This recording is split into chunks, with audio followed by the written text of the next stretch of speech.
One of my favorite artists is Mike Lim, aka Daarken.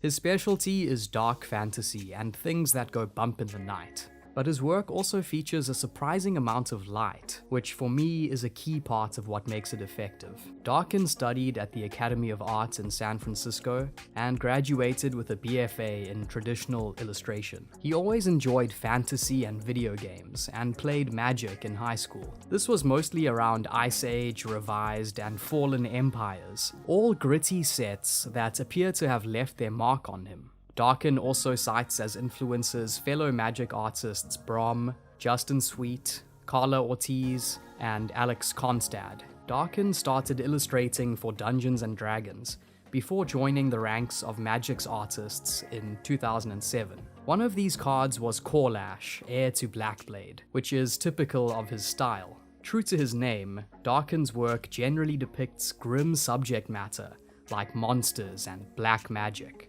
His color palettes are similarly bleak. The dude's favorite color is clearly black. I've always struggled with color, Daarken explains. I have a hard time making decisions, so I always start my paintings in black and white. My older paintings were really dark and muddy, mainly because I went too dark with my black and white phase. By necessity, Daarken has had to start using color in his work. His solution has been to use it in a way that suits his style. His work has a strong focus on light and dark, in part because all his pieces start off as line drawings. Daarken says he uses light to try to tell a story. It gives the fantastical images depth and realism. As a result, his attraction to darkness becomes an asset rather than a weakness. The contrast between bright and gloomy works well within the confines of the art box of a Magic card, which at 59 by 45 millimeters is a very limited space to work with.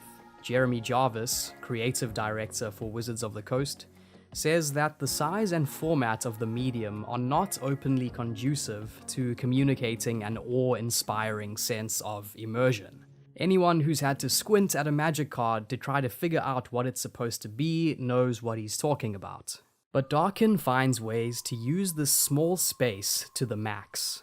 Take Gonti, Lord of Luxury, for example, which Daarken considers one of his best artworks. Daarken says he likes this piece because he feels that he nailed the mood. The vibe is definitely intriguing. Instead of showing us this creature at night in a threatening pose, he gives us a peek of it during the daytime, hiding out in its lair. Daarken also messes with our expectations in his art for Dragon's Herald. The card represents a goblin calling a dragon, but the price is that he is its next meal, as reflected in the card's mechanics. But here the focus isn't on the dragon, which is far in the distance, or really even on the goblin, who has his back towards us.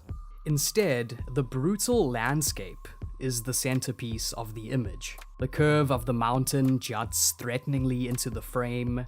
The red rock matches the sky above, almost like Daarken wants us to think about what kind of harsh world could produce such a situation.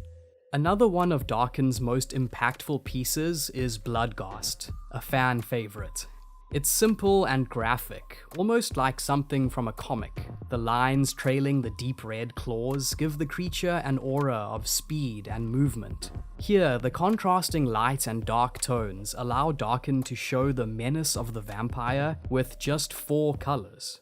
It's no surprise that Daarken's style has influenced other artists both within Magic and in fantasy illustration in general. His work is always interesting, and I look forward to seeing what monsters he has in store for us in the future. Thanks for watching.